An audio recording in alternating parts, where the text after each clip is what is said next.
आज की इस शाम की आराधना में हम सब जाएंगे और प्रार्थना के साथ हम लोग आज की इस आराधना को शुरू करेंगे। आइए हम लोग प्रार्थना में जाते हैं। धन्यवाद के साथ पिता परमेश्वर आपके चरणों पर आए हैं। धन्यवाद देते हैं आज के इस खूबसूरत दिन के लिए। धन्यवाद देते हैं पिता परमेश्वर कि आपने इस वचन को देने के लिए ये माध्यम दिया। पिता परमेश्वर धन्यवाद करते हैं भाई अनुपम के लिए, उनकी पत्नी के लिए, उनके पूरे परिवार के लिए प्रार्थना करते हैं। जिस तरह से पिता परमेश्वर वो निरंतरता के साथ आपकी सेवा में लगे हुए हैं पिता परमेश्वर, सच में पिता परमेश्वर उनको बहुतायत के साथ आशीष दीजिएगा और पिता परमेश्वर होने दीजिएगा कि इस ऑनलाइन माध्यम से जितने भी लोग वचन सुनते हैं, जितने भी लोग गीतों को सुनते हैं, सच में पिता परमेश्वर उन्हें ये स्मरण होने पाए कि वो इसलिए बने हैं कि उन्हें आपके स्वर्गीय राज्य में हमेशा हमेशा आपको धन्य धन्य कहना है और आपकी स्तुति और आराधना निरंतर करते रहना है। हम इस अपने आगे की आराधना को आपके हाथों में सौंपते हैं। जो भी वचन दिया जाए पिता परमेश्वर वो आप में होकर और आपकी पवित्र आत्मा की अगुवाई में होकर दिया जाने वाला हो।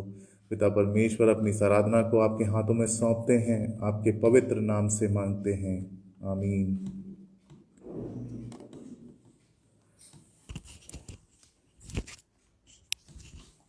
हम लोग एक गीत गाएंगे और गीत का नंबर है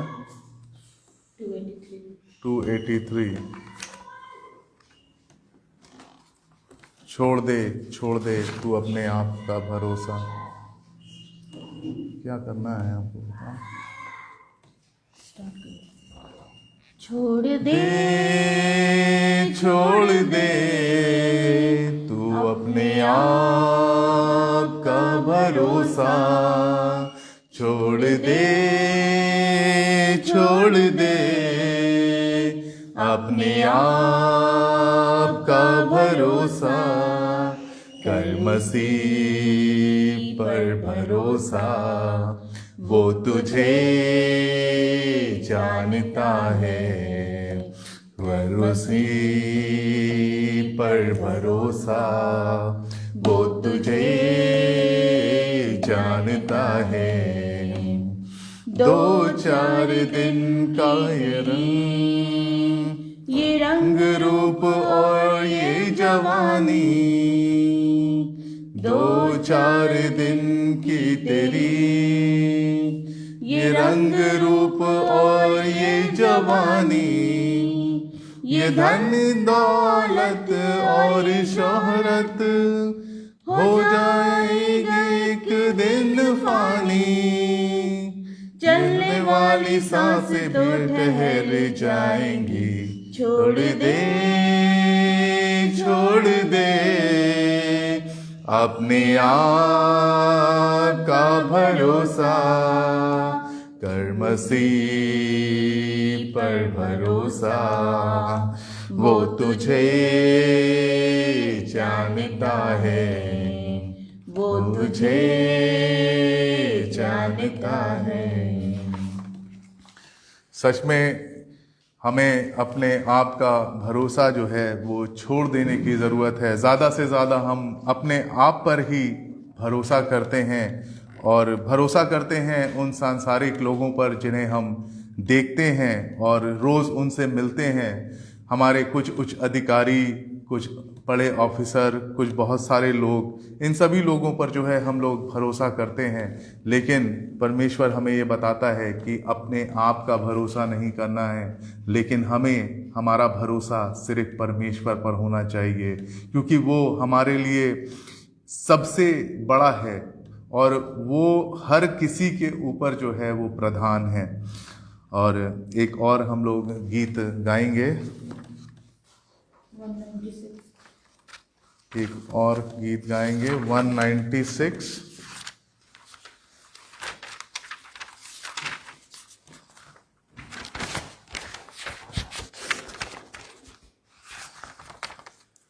प्यारो हिम्मत बांधो, आगे बढ़ो, क्रूस का लो निशान, जीतेंगे हम यारो, हारेगा शैतान।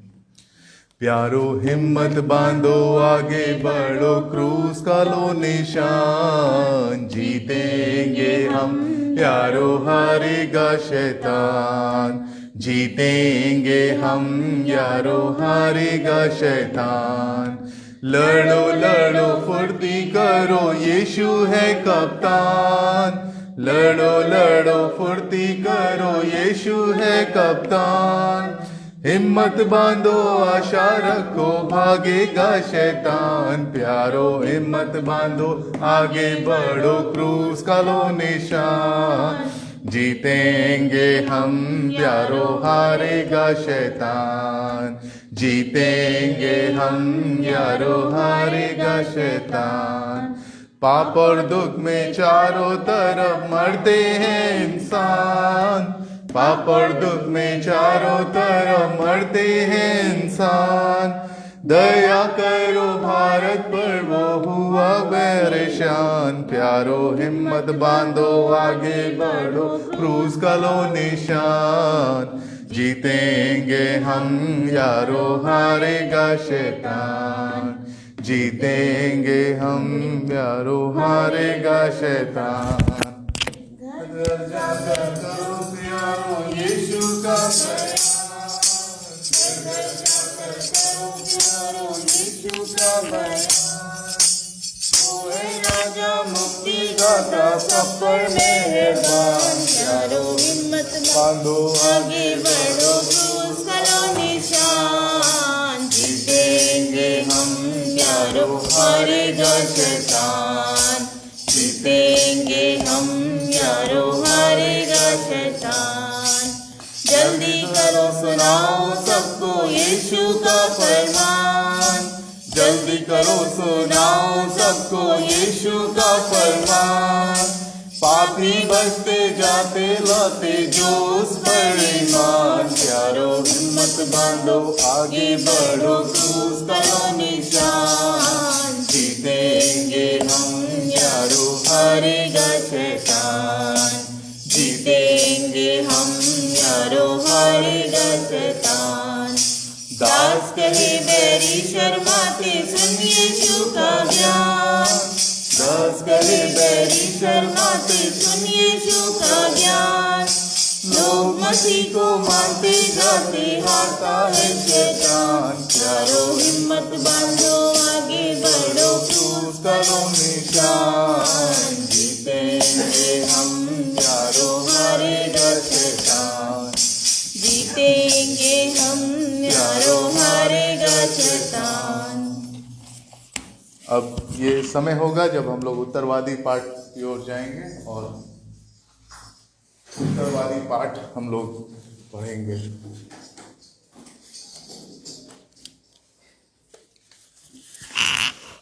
उत्तरवादी पाठ भजन संहिता 139।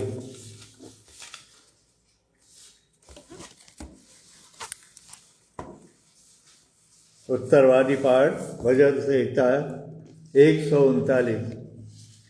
हे यहोवा, तूने मुझे जांच कर जान लिया है। तू मेरा उठना बैठना जानता है और मेरे विचारों को दूर ही से समझ लेता है। मेरे चलने और लेटने की तू भली भांति छानबीन करता है और मेरे पूरे चाल चलन का भेद जानता है। हे यहोवा, मेरे मुंह में ऐसी कोई बात नहीं जिसे तू पूरी रीति से न जानता हो। तूने मुझे आगे पीछे घेर रखा है और अपना हाथ मुझ पर रखे रहता है। ये ज्ञान मेरे लिए बहुत कठिन है, ये गंभीर और मेरी समझ से बाहर है। मैं तेरे आत्मा से भागकर किधर जाऊं या तेरे सामने से किधर भागूं? यदि मैं आकाश पर चढ़ूं तो तू वहां है। यदि मैं अपना बिछौना अधलोक में बिछाऊं तो वहां भी तू है। यदि मैं भोर की किरणों पर चढ़कर समुद्र के पार जा बसूं तो वहां भी तू अपने हाथ से मेरी अगुवाई करेगा और अपने दाहिने हाथ से मुझे पकड़े रहेगा। यदि मैं कहूं कि अंधकार में तो मैं छिप जाऊंगा और मेरे चारों ओर का उजियाला रात का अंधेरा हो जाएगा। तो भी अंधकार तुझसे न छिपाएगा, रात तो दिन के तुल्य प्रकाश देगी, क्योंकि तेरे लिए अंधियारा और उजियाला दोनों एक समान हैं। मेरे मन का स्वामी तो तू है, तूने मुझे माता के गर्भ में रचा। मैं तेरा धन्यवाद करूंगा, इसलिए कि मैं भयानक और अद्भुत रीति से रचा गया हूँ। तेरे काम तो आश्चर्य के हैं और मैं इसे भली भांति जानता हूँ। जब मैं गुप्त में बनाया जाता और पृथ्वी के नीचे स्थानों में रचा जाता था, तब मेरी हड्डियां तुझसे छिपी न थी। तेरी आंखों ने मेरे बेडौल तत्व को देखा, और मेरे सब अंग जो दिन दिन बनते जाते थे, वे रचे जाने से पहले तेरी पुस्तक में लिखे हुए थे। मेरे लिए तो तू, हे परमेश्वर, तेरे विचार क्या ही बहुमूल्य हैं, उनकी संख्या का जोड़ कैसा बड़ा है। यदि मैं उनको गिनता तो वे बालू के किनकों से भी अधिक ठहरते। जब मैं जाग उठता हूँ तब भी तेरे संग रहता हूँ। हे परमेश्वर, निश्चय तू दुष्ट को घात करेगा। हे हत्यारों, मुझसे दूर हो जाओ। क्योंकि वे तेरी चर्चा चतुराई से करते हैं, तेरे द्रोही तेरा नाम झूठी बात पर लेते हैं। हे यहोवा, क्या मैं तेरे बैरियों से बैर ना रखूं और तेरे विरोधियों से रूठ ना जाऊं? हाँ, मैं उनसे पूर्ण बैर रखता हूँ, मैं उनको अपना शत्रु समझता हूँ। हे परमेश्वर, मुझे जांच कर जान ले, मुझे परख कर मेरी चिंताओं को जान ले। और देख कि मुझ में कोई बुरी चाल है कि नहीं, और अनंत के मार्ग में मेरी अगुवाई कर। परमेश्वर के जीवित वचन के लिए परमेश्वर का धन्यवाद हो।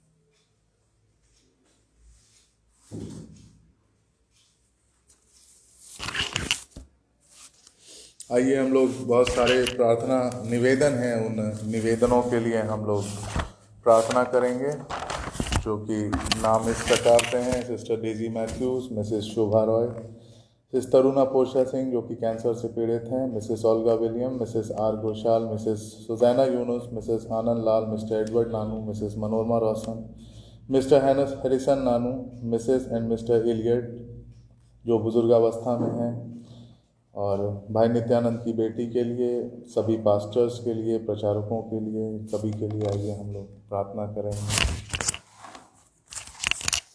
हम रेवरेंड नूरा से रिक्वेस्ट करेंगे कि वो प्रार्थना में हमारी अगुवाई करेंगे।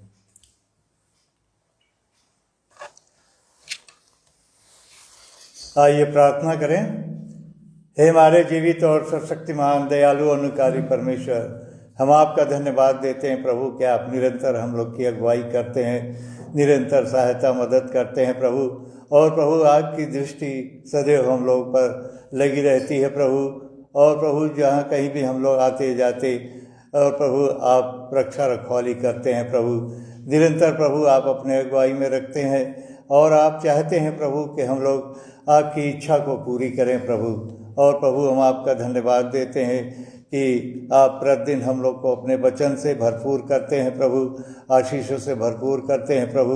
प्रभु आपका धन्यवाद हो प्रभु। प्रभु आपके उस प्रेम के लिए, दया के लिए, उस अनुग्रह के लिए प्रभु, जो निरंतर आप हम लोग को बनाए रखते हैं प्रभु। प्रभु हम विशेष प्रार्थना करते हैं, जब ये नाम पढ़े गए हैं प्रभु जो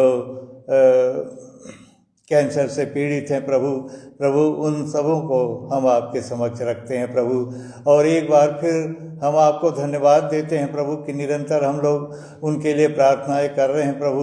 और आपने उन लोगों को इस पृथ्वी पर रखा है प्रभु, चंगाई दी है प्रभु। हाँ प्रभु, हम प्रार्थना करते हैं उनके जो शरीर में जो भी अभी कमजोरी, जो भी बीमारी रह गई है प्रभु, प्रभु सब आपके पवित्र नाम यीशु में जाती रहे प्रभु। प्रभु हम प्रार्थना करते हैं उन वृद्ध लोगों के लिए जो कमज़ोर हैं, लाचार हैं, शक्ति में कमज़ोर हैं प्रभु, और प्रभु अपना कार्य प्रभु अच्छी तरह से नहीं कर सकते हैं प्रभु। और प्रभु हम प्रार्थना करते हैं इन सारे बुजुर्गों के लिए प्रभु, हर एक में प्रभु अपनी वो शक्ति, अपना बल दें प्रभु, और अपना वो विश्वास दें प्रभु, ताकि आपके विश्वास में दृढ़ रह सके प्रभु, और प्रभु निरंतर आपकी महिमा स्तुति करने पाएँ प्रभु। प्रभु उनके हर एक कष्टों को, हर एक कमजोरियों को प्रभु हम आपके नाम में दूर करते हैं प्रभु।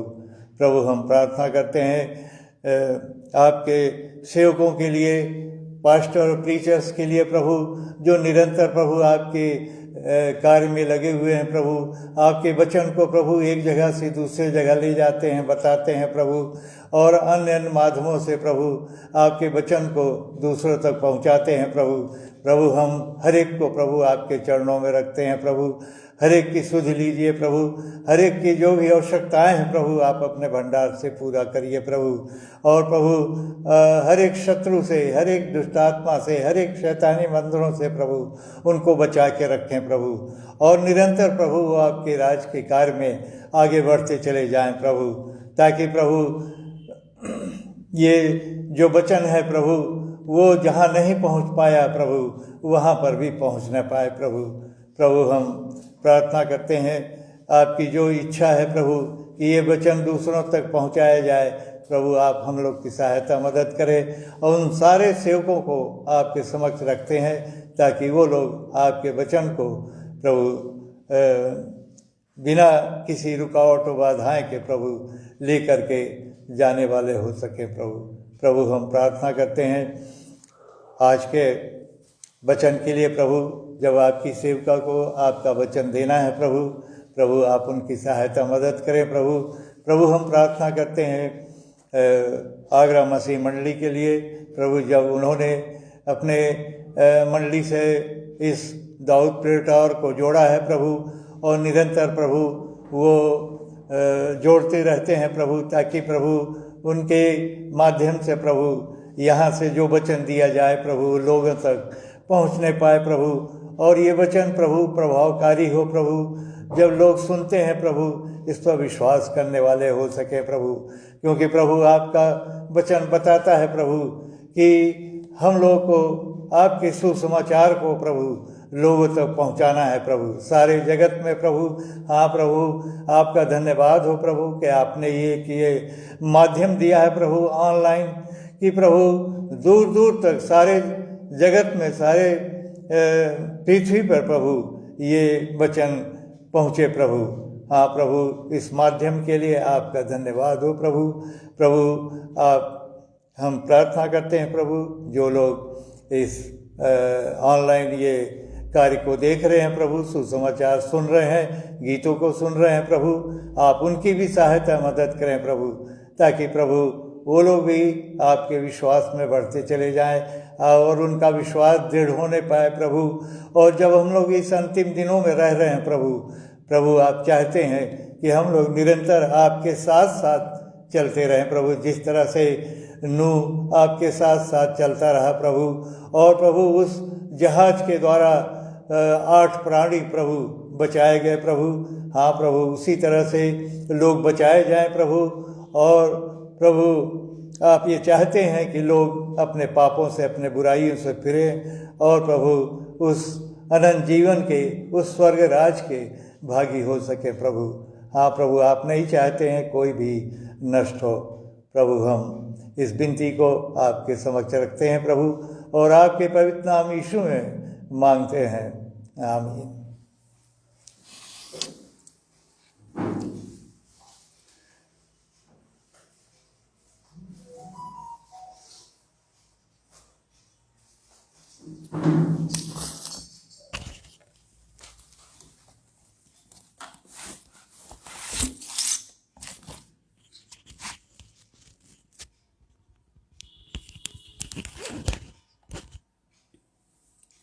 आप सभी को जय मसीह की। आज प्रभु का हम धन्यवाद देते हैं कि प्रभु ने ये मौका दिया कि प्रभु के वचन को हम लोगों के बीच बांट सकें, और इसके लिए हम आगरा मसीह मंडली को भी धन्यवाद देते हैं, जिन्होंने हम लोगों को इस योग्य समझा कि हम प्रभु का वचन दे पाएंगे, और उन्होंने ये मौका हम लोगों को दिया। इसके लिए प्रभु दोनों पति पत्नी अनुपम जी और उनकी पत्नी को आशीषित करें, और ये कार्य दिन प्रतिदिन रात दिन बढ़ता चला जाए। हम इस समय अपने वचन को शुरू करने से पहले प्रभु के चरणों में चलते हैं और प्रभु को धन्यवाद देते हैं। धन्यवादित है प्रभु जी कि आपने हम लोगों को ये जीवन दिया, और आज की दुनिया में प्रभु आपने हम लोगों को जीवितों में रखा और इस योग्य रखा प्रभु कि हम आपके वचन को लोगों को बताने पाए। हम तो इस योग्य नहीं है प्रभु, लेकिन तू हमें योग्य बनाने वाला हमारा जीवता परमेश्वर है प्रभु। हम न बोलें पर आप मुझ में बोलिएगा, ताकि प्यारे प्रभु जी वो वचन तेरे ही केवल पवित्र शास्त्र के अनुसार हो, क्योंकि प्यारे प्रभु जी तेरा ये कहना है कि हम उस वचन में ना कुछ जोड़ें और ना कुछ घटाएं। तो इसलिए प्रभु आप इस वचन को अपनी इच्छा के अनुसार ही लेकर चलें। प्यारे यीशु, हम तुझसे विनती करते हैं, और जो लोग बीमार हैं, कमज़ोर हैं, परेशान हैं, प्यारे प्रभु जी आप उनको बीमारी, कमज़ोरी और परेशानियों से छुटकारा दीजिए। हम धन्यवाद देते हैं प्यारे प्रभु अपने समस्त प्रचारकों के लिए, अपने समस्त सेवकों के लिए प्यारे प्रभु जी, कि आपने उन लोगों पर ये कार्य सौंपा है प्यारे प्रभु जी, और धन्यवादित हैं कि वे अपने कार्यों को कर रहे हैं। प्रभु आप उन लोगों का मार्गदर्शन करिए, हम लोगों का मार्गदर्शन करिए, ताकि हम लोग आपकी इच्छा के अनुसार आपके वचन को उन लोगों तक पहुँचाएं जिन तक ये वचन नहीं पहुँचा है। प्यारे प्रभु धन्यवादित हैं आपकी दया और अनुग्रह और प्रेम के लिए कि आप निरंतर हम लोगों को बुद्धि से परिपूर्ण करते हैं, ताकि हम लोग इस कार्य को प्रभु तेरे डर और भय में होकर आगे करते चले जाएं। तेरे पवित्र और मीठे नाम से मांगते हैं यीशु, सुनिए और ग्रहण करिए, आमीन। आज का विषय जो मैंने लिया है वो है कि सुसमाचार, सुसमाचार जो कि हमारा पवित्र शास्त्र है, ये क्यों सुसमाचार क्यों सुनाना ज़रूरी है, और सुसमाचार सुनाने से क्या होगा। सुसमाचार सुनाने का जो कार्य है ये परमेश्वर ने ही हम लोगों को सौंपा है, और अभी हम जब वचन में आगे चलेंगे तो हम जानेंगे कि किस तरह से परमेश्वर ने उन 12 चेलों को अपने पास बुलाया और उनको कहा कि तुम जगत में जाओ और मैं जो वचन मैंने तुम्हें बताए हैं उनको तुम लोगों तक पहुंचाओ। और हम सब भी इसको भी ये कार्य सौंपा गया, ये नहीं कि उन 12 को सौंपा गया था, ये कार्य हम लोगों को भी सौंपा गया है कि हम परमेश्वर के वचन को लोगों तक पहुंचाए।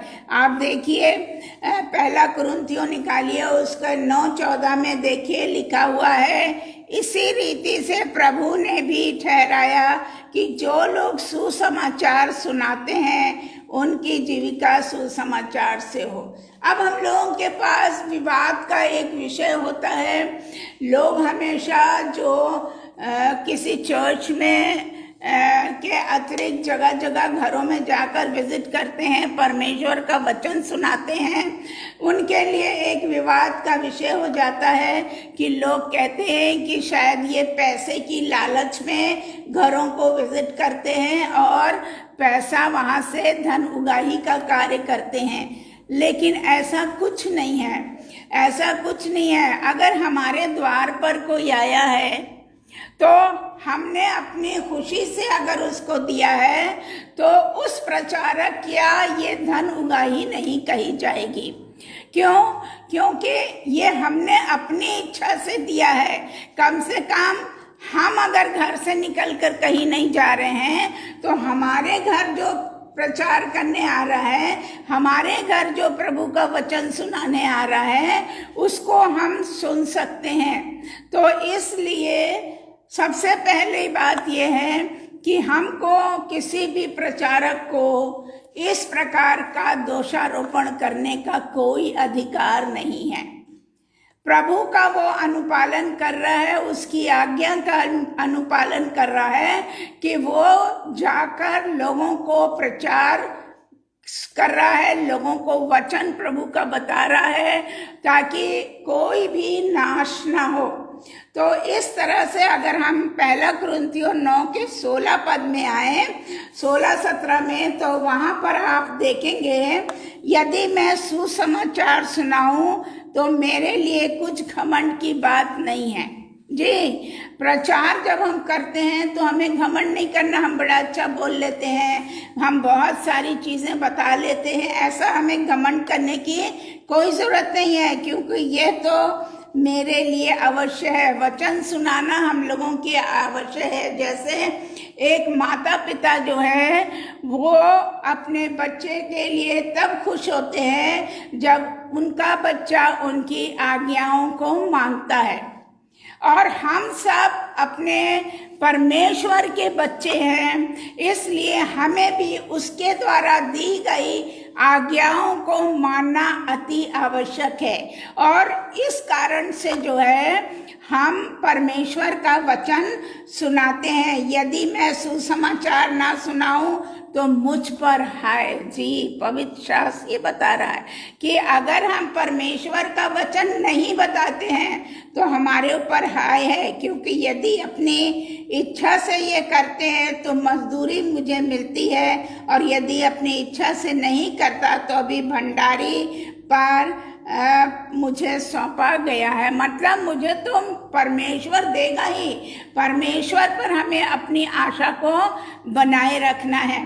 इसी प्रचार के को जब मैंने सुना और हम लोग देख भी रहे हैं कि बहुत सारे प्रचारक, आप सब पंडिता रामाबाई को जानते हैं, और पंडिता रामाबाई ने जो है महाराष्ट्रीय भाषा में इस बाइबल का रूपांतरण किया था, और जो बहुत सारे लोगों को वहाँ के मिशनरियों ने तैयार किया था कि वो परमेश्वर के वचन को लोगों तक फैलाएं।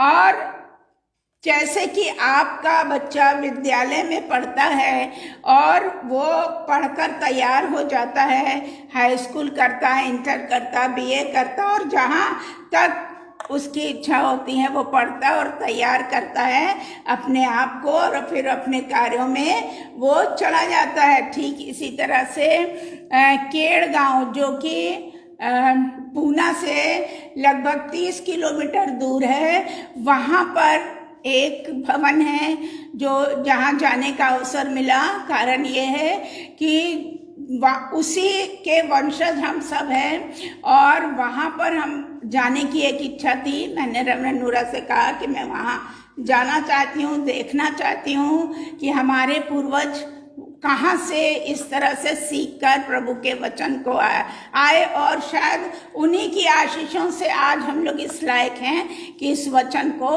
आपके सम्मुख प्रस्तुत कर रहे हैं। वहाँ से जब हम लोग गए तो वहाँ पर एक बड़ी सी पुस्तक थी, और उस पुस्तक के पन्ने बिल्कुल जैसे आप देखिए, जब पन्ने पुराने हो जाते हैं तो फटने लगते मोड़ने से। तो हम लोगों ने कहा कि भाई उस पुस्तक को हम देखना चाहते हैं, और उन्होंने उस पुस्तक को दिखाया, लेकिन पलटने के लिए थोड़ा मुश्किल हो रहा था।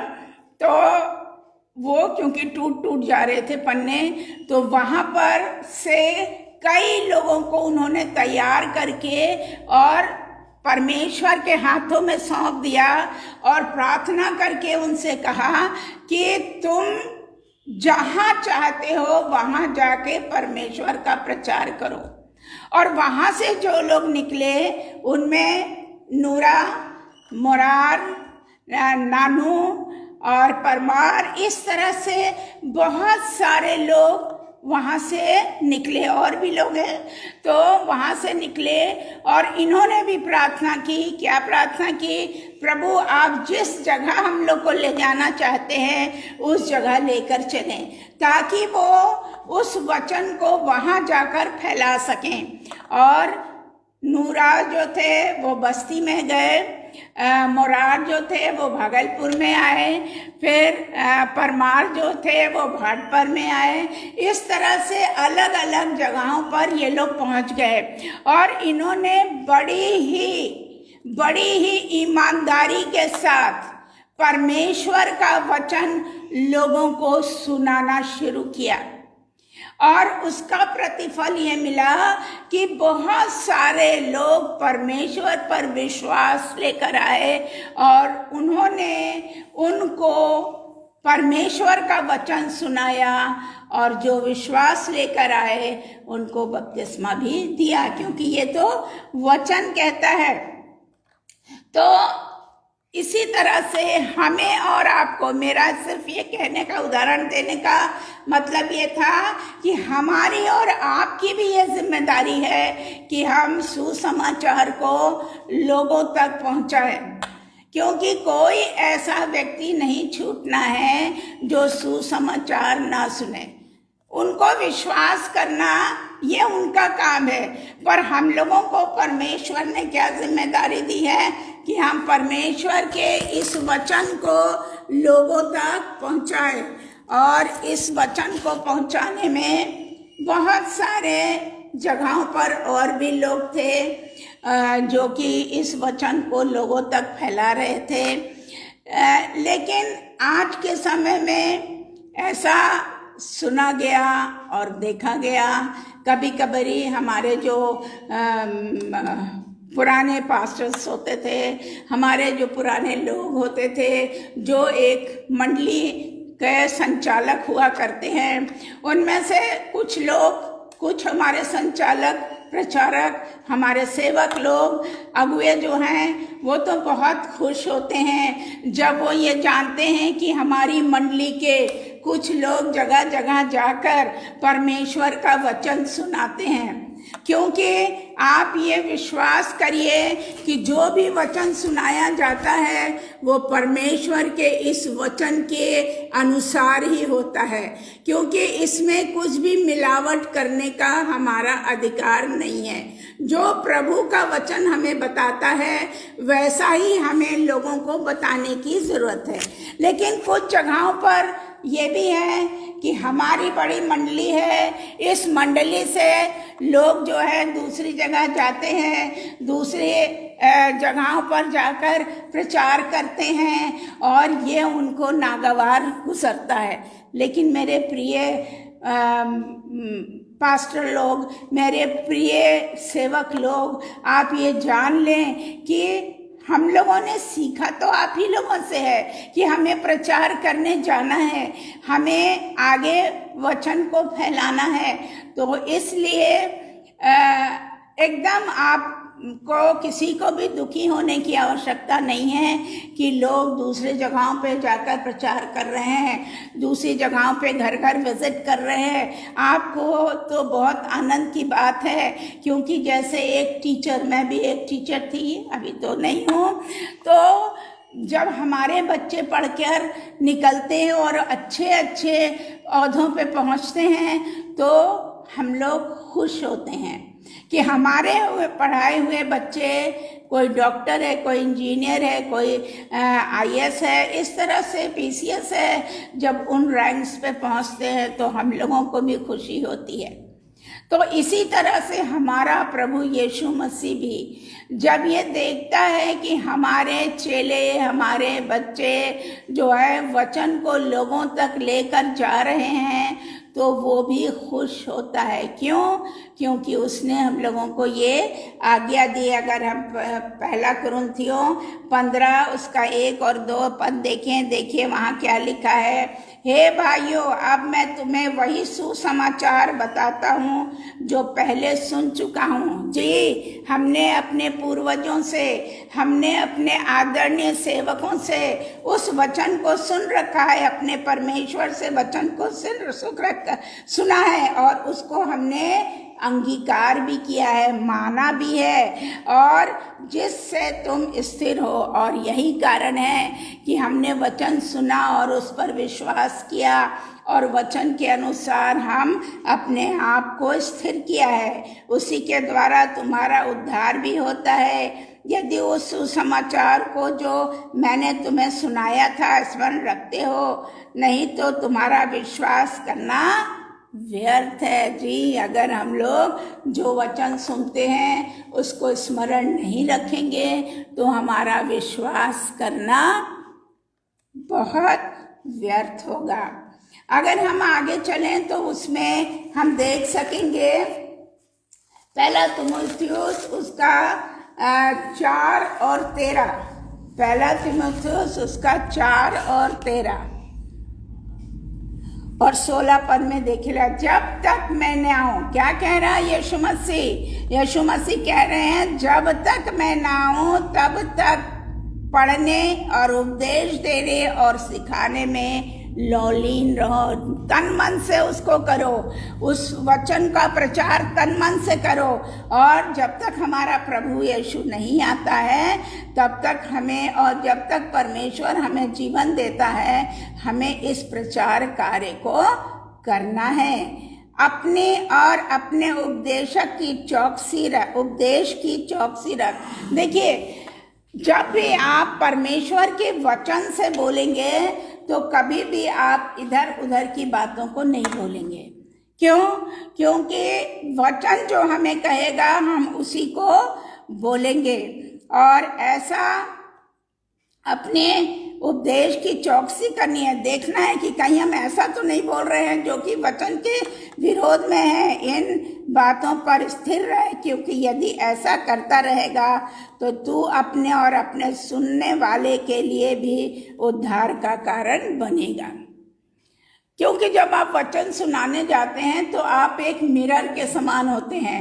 वचन सुनने वालों के लिए आप एक मिरर के समान होते हैं। ये वचन सुनने वाले आप में अपना प्रतिबिंब देखना चाहते हैं, तो इसलिए हम लोगों को वचन से हटकर कुछ भी बोलने की, प्रचार करने की जरूरत नहीं है। अगर हम दूसरा तीमुथियुस उसका 4 का 1 से 5 तक देखें, दूसरा तीमुथियुस 4 उसका 1 से 5 तक, वहां पे लिखा है, परमेश्वर अपने मसीह यीशु को गवाह करके जो जीवितों और मरे हुओं का न्याय करेगा। जी, हम लोगों का न्याय होना बिल्कुल निर्धारित है और वो हमारा न्याय करेगा। और उस पे प्रकट होने और राज की सुधि दिलवा कर मैं तुम्हें आदेश देता हूँ। क्या देता हूँ?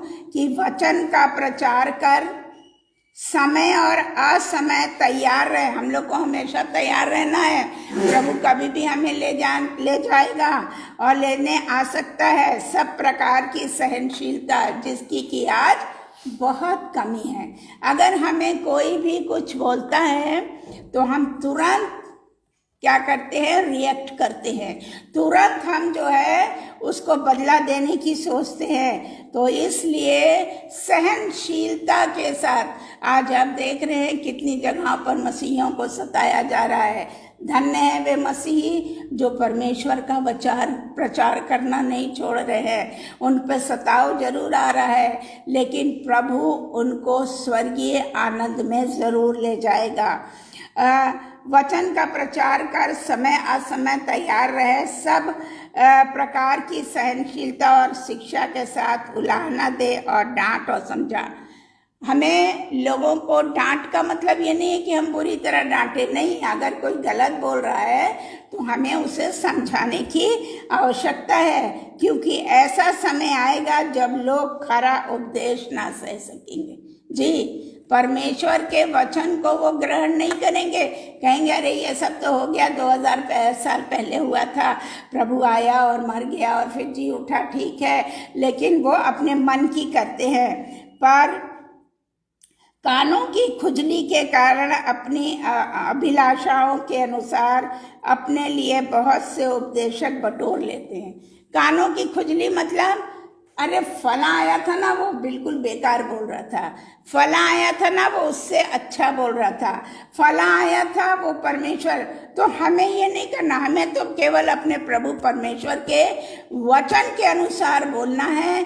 और अगर हम जिस घर में गए हैं वचन देने के लिए, अगर वो उसको ग्रहण होता है, हम उस घर के लिए क्या करें, भलाई मांगे। और अगर नहीं ग्रहण करते हैं तो हम चुपचाप वहाँ से आ सकते हैं। ये सब परमेश्वर देखता है और परमेश्वर करता भी है। अपने कान सत्य से फेर कर कथा कहानियों को लगाएंगे। क्या होगा, अब आ रहा है समय जब क्या है, बहुत सारे ऐसे भी प्रचारक होंगे जो कि वचन के विरोध में भी जाकर बोलने लगेंगे, झूठे भविष्यवक्ता भी होंगे। लेकिन क्या है, परमेश्वर क्या कह रहा है, वो सत्य से अपना सोचेंगे, कहानी कथा ये सब हमको लोग बताएं, परंतु तू सब बातों में सावधान रह, दुख उठा, सुसमाचार प्रचार का काम कर और अपनी सेवा पूरी कर। सेवा कैसे पूरी होगी, जो हमें प्रभु यीशु मसीह ने दिया है काम करने के लिए, प्रचार करने के लिए, वचन को देने के लिए, वो हमें क्या करना है, पूरा करना है। हो सकता है हमें परेशानियां हो सकता है लोग हमारी आलोचना करें, हमें कुछ नहीं सुनना है, हमें केवल परमेश्वर के वचन को पर वो करना है। 2 तीमुथियुस 4:15-16 अगर किसी को मिलता है तो पढ़ सकता है। 2 तीमुथियुस 4:15-16 और 17। 2 तीमुथियुस 4। उससे सावधान रह, क्योंकि उसने हमारी बातों का बहुत ही विरोध किया है। मेरे पहले प्रतिवाद के समय किसी ने भी मेरा साथ नहीं दिया, वरन सबने मुझे छोड़ दिया था। भला हो कि इसका उनको लेखा देना न पड़े। 17 तक। परंतु प्रभु मेरा सहायक रहा और मुझे सामर्थ दी, ताकि मेरे द्वारा पूरा पूरा प्रचार हो और सब अन्य जातियां सुन ले। मैं सिंह के मुंह से छुड़ाया गया। जी देखिए, अभी हमने आपको बताया ना, जब आप प्रचार करने जाएंगे तो बहुत सारे आलोचक मिलेंगे आपको। बहुत सारे लोग कहेंगे अरे पैसा लेने चला आ रहा है बार बार।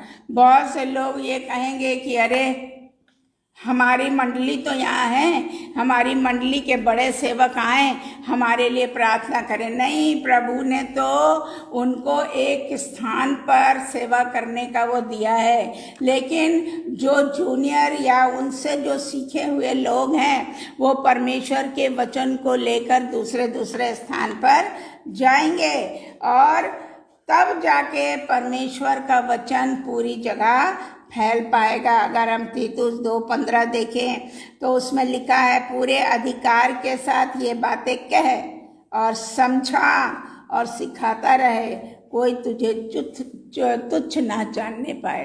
जी, कोई अगर आपको बोलता है खराब तरह, आप सुनिए लेकिन जवाब मत दीजिए, आप सहनशील बनिए। और ये हमारा एक गहना है, ये हमारा एक गहना है जो हमें धारण करने की ज़रूरत है यदि हम प्रचार करने के इच्छुक हैं तो।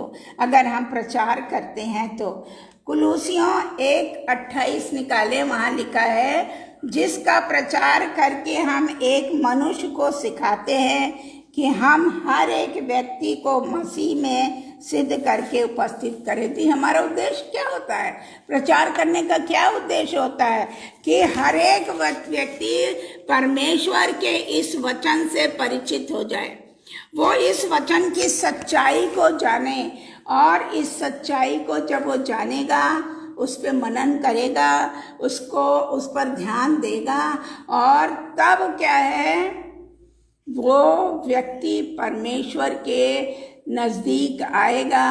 और जैसा परमेश्वर का वचन कहता है, जो विश्वास लाए वो पिता, पुत्र और पवित्र आत्मा के नाम से उसको बपतिस्मा दिया है।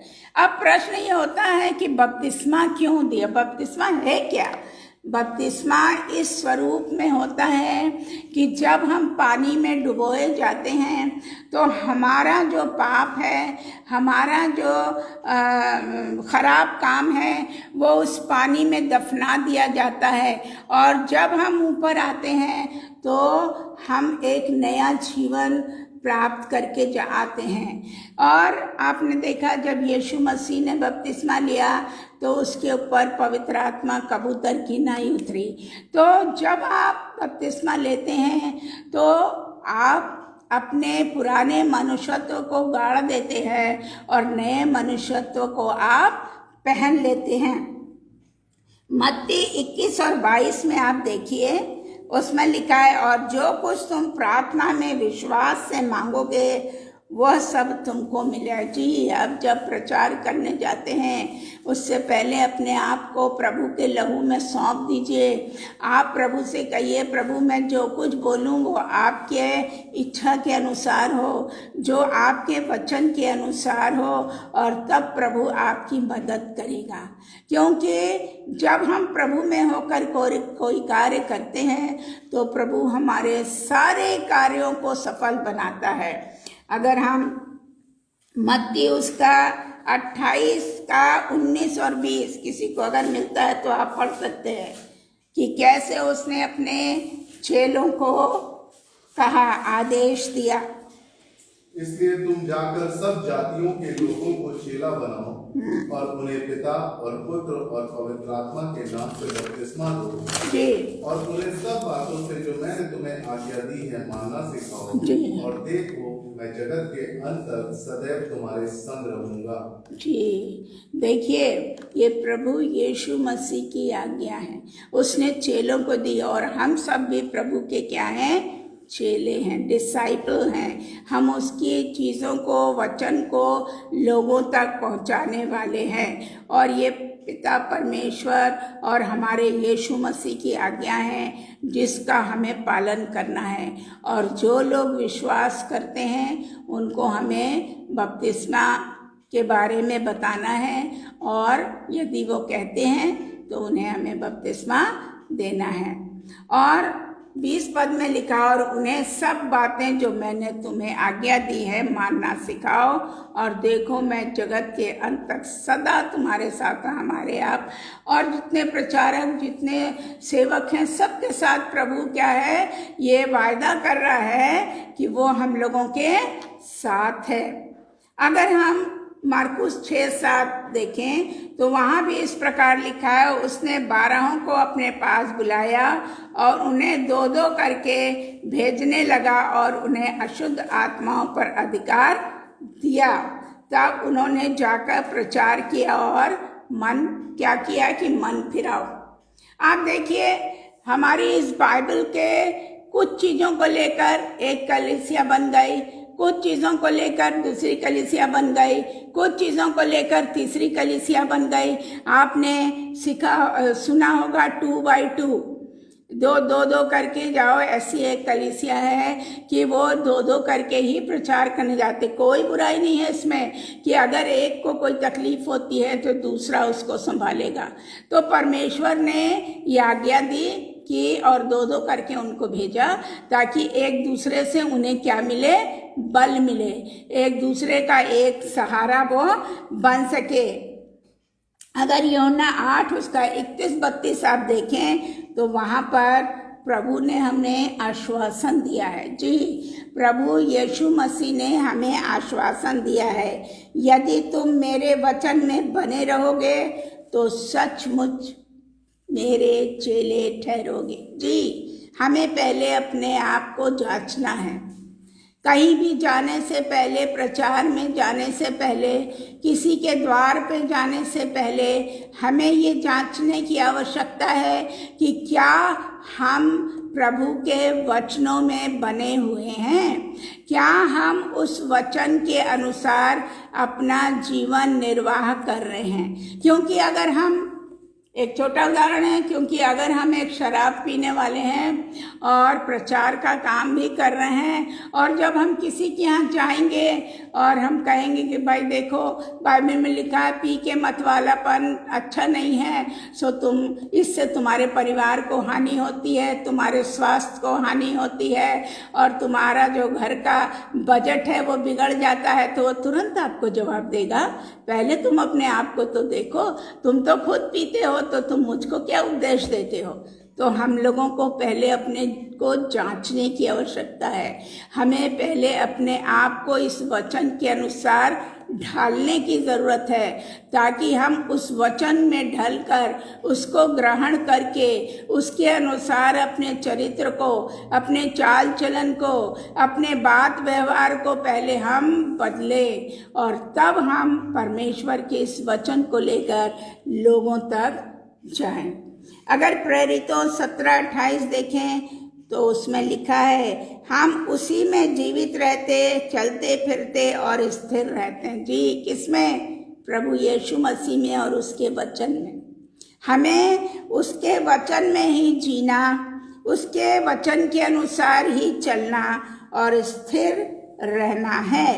ये प्रेरितों 17-28 को आप देखें तो उसमें ये लिखा हुआ है। तो आज हम लोगों ने यही सीखा कि हमें प्रचार करने का कार्य प्रभु यीशु मसीह ने दिया है, और इसके अनुसार हमें अपने जीवन को बिताने की आवश्यकता है। हम प्रचार लेकर जाएं, हम वचन को लेकर जाएं और लोगों को बताएं। वो अगर ग्रहण करते हैं तो आपकी जिम्मेदारी है कि उनको आगे की ओर, आगे की बातों को भी बताएं। यदि वो नहीं ग्रहण करते हैं तो आप परमेश्वर की ओर से दोषी नहीं होंगे। क्यों? क्योंकि आपने परमेश्वर की आज्ञाओं का पालन किया, आपने जाके प्रचार लोगों को किया, वचन को सुनाया, वचन की गहराई के बारे में बताया, तो परमेश्वर की उस आज्ञा को हम लोग क्या कर रहे हैं? मान रहे हैं। तो इसलिए हमें क्या है?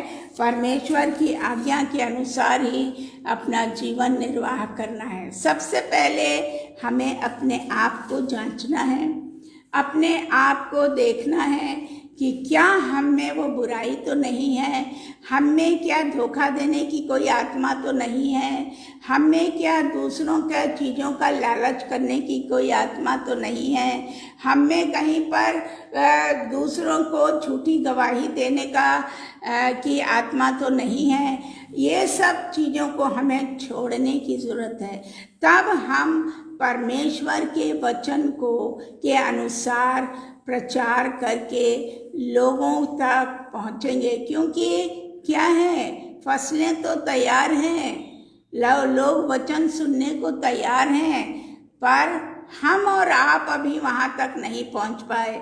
हम और आप लोगों को बता नहीं पाए इस वचन की सच्चाई को। सो मेरे प्यारे भाइयों बहनों, मेरा आपसे यही निवेदन है कि आप हम लोगों के लिए भी प्रार्थना करें कि हम परमेश्वर के वचन को लोगों तक पहुँचाएं, और इस तरह से पहुँचाएं कि हम अपने जीवन को 100% परमेश्वर के वचन के अनुसार ही निर्वाह करें।